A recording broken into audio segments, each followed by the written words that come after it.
Also, today on the program, the attorneys general from 2 states did an investigation, and now they want more information about the relationship between the Biden administration and big tech. We'll talk about what those investigations found and what the problem is. Also, Stephen Kendrick of the Kendrick Brothers will be stopping by to talk to us about their new movie called Life Mark. You'll enjoy that conversation, to be sure. In addition, the Babylon Bee, everyone's favorite Christian satire site, just favorite satire site, has just released their hilarious new guide to democracy. And one of the authors, Joel Berry from the Babylon Bee, will swing by to talk about the state of democracy in the U.S. and the book that they've written about it and what we can all do to help. Stay tuned for that.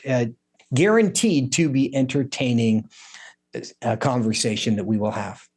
But our headline today, for the first time ever, the Department of Veterans Affairs plans to allow abortions for veterans and their dependents in certain cases on federal property, even in states where abortion is illegal. And in an interview posted yesterday, Army Chief Staff General James McConville made clear that the Army will consider requests from service members who want to transfer to states where abortion is legal. We try to make sure that we're taking care of soldiers, and at the same time, if we can meet their preferences while taking care of them of where they might want to serve, and we have a job that meets their skill set, then that's certainly a consideration. While the military appears ready to accommodate service members in the area of abortion, they remain unwilling to accommodate service members who prefer not to get a COVID-19 vaccine for religious reasons or any other reason. Joining me now to discuss all of it is U.S. Representative Ralph Norman. He serves on the House Committee on Financial Services and the House Committee on Oversight and Reform, and he represents South Carolina's 5th Congressional District. Congressman Norman, good to see you today. Great to be with you, Joseph. Thank you. Now, first, I just want to get your reaction to the announcement from the Army that they may be willing to accommodate the wishes of soldiers who don't want to live in states that ban abortions. You know, Joseph, isn't it ironic that the general mentioned they're willing to accommodate those who want abortions and go to states that allow it, where is the accommodations for soldiers with PSD? Where's the accommodations for soldiers who lost a paycheck because they wouldn't get the COVID shot? Where's the accommodation from soldiers that I know from South Carolina who want to move closer to where their families are? Where's that accommodation? It's not, because this administration wants to usurp Roe v. Wade, which was returned to the states, and they're doing everything in their power to do it through the military. Well, to that point in this conversation, General McConville said they are always looking to take care of the preferences of service members. Let's play clip 2. We're always looking at how we can take care of our soldiers and any impact that policy will have. We stay out of the policy mode, as you may know, in the laws, and what we're going to do is we're committed to taking care of our soldiers and families. Now, we certainly hope that they are taking care of service members and that they consider their needs. Do you think that this means they might also honor the wishes of a soldier who may want to live in a pro-life state? What this means is just words, as has happened so much in this administration. You don't get any action. They're getting action now by this administration, by General McColvin on the abortion issue, which they support. So, accommodation and trying to help the soldiers it's all boils down to how you define that. But again, they sure hadn't done it with those who lost paychecks and those who want religious liberties for not taking the shot and the other things I mentioned. But this just is an onslaught against our democracy, our freedom of religion, and it's going to keep on until we change course and get this administration out. It's amazing that we got 2 more years of this to put up with, but it's being filtered down from the top. And the general states it right. In his mind, he's been directed to give liberties for those who want to kill a child. And so we're going to voice our opinion and we're going to fight it. To that point, put some context around this idea of giving accommodations to service members. So far, 1,500 service members have been dismissed because they have refused to get the COVID vaccine. And there are upwards of 50,000 more potentially that this could happen to because they have declined. Now, we've covered some lawsuits that in recent days have actually, courts have ruled favorably toward those who have a religious objection. And we hope that there will be more exemptions. But it has, and we've also talked about the way COVID is impacting or not impacting what's going on at the border. And the Biden administration has essentially declared the COVID emergency over with respect to immigration at the southern border. But in this case, certainly not for service members who are continuing to not want to get the COVID-19 vaccine. Have we seen any movement on that where the Biden administration might reconcile those positions and start becoming more consistent? So if they're not going to force people who are immigrating legally or illegally into the country, they might also relieve the pressure on service members. Well, get this, Joseph. Just listen to the words. He's going to declare the pandemic over at the border. When was it ever in effect? They were coming across the border since the day he took office.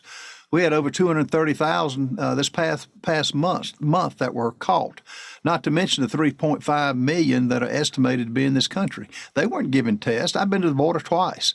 The COVID vaccine never was in effect for the aliens, yet it's been in effect for the military. And I can't tell you the numbers of people from my home state that called.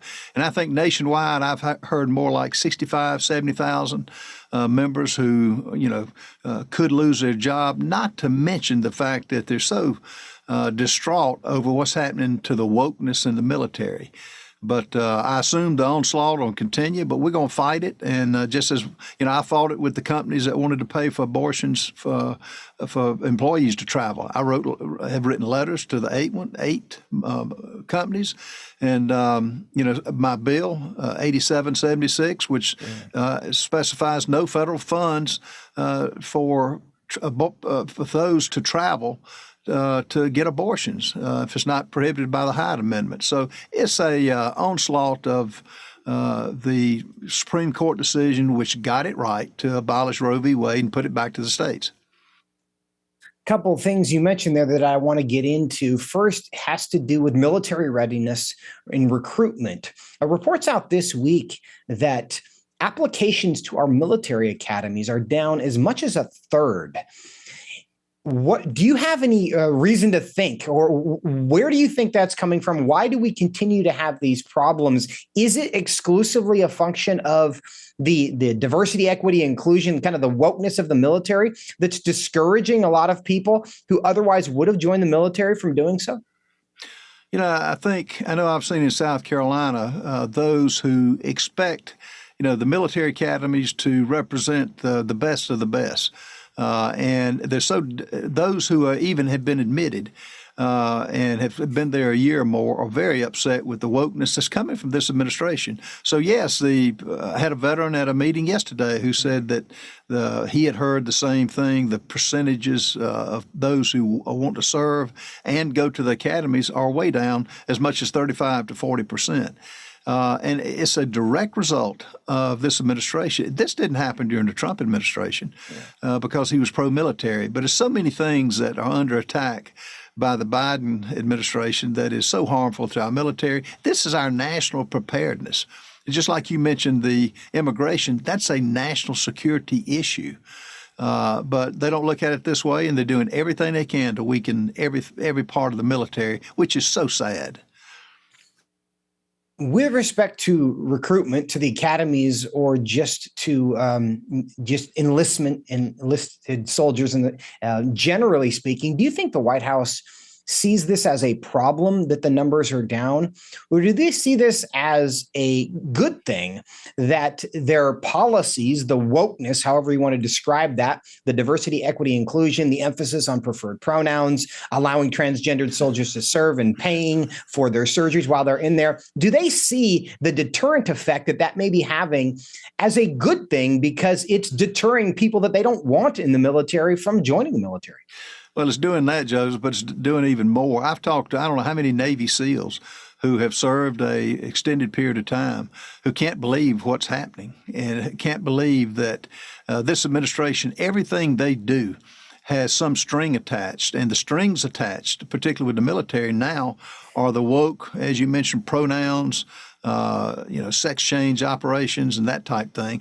When has this ever in America been a priority of the military? It's been to protect and defend our great country, and it's been undermined in every way. And no, I don't think the administration's upset. I think this is accomplishing what they want: undermine the military, just like they have undermining the police. They put every American at risk, and blood is on their hands. Blood is exactly on their hands.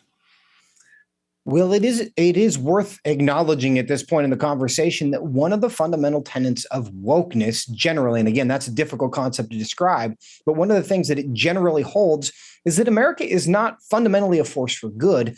It's fundamentally a force for bad that has to be reconstructed. And when you tell people who are going to come in and put their lives on the line for their country, that this country that you're asked to put your lives on the line for is actually a fundamentally bad force on the planet, that's a difficult case to make for those who would be in the position of defending it. Now, Congressman Norman, quickly, tell us a bit more about the legislation you proposed that would prevent the government from spending money to travel for abortions. Yeah, I had 26 co-sponsors, and it just basically restricts federal funding of abortion travel where it's not covered by the Hyde Amendment, which prohibits it already. And it's been a real struggle.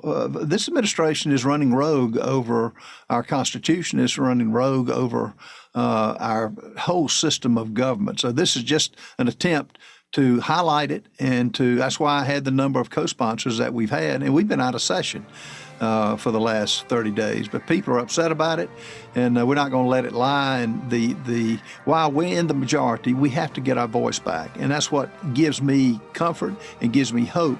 The American people are doing that, and this will highlight what this administration is trying to do with our federal dollars. Plus, Joseph, we don't have the money to spend on that. Again, we don't have the money to spend on our military, and we can, fund Ukraine, and we can fund some of the left-wing programs, but not. We got to stop the abortion issue. Well, if it's my body, my choice, they can certainly pay for their own abortions. Congressman Norman, thanks for being with us today. My pleasure. Thank you.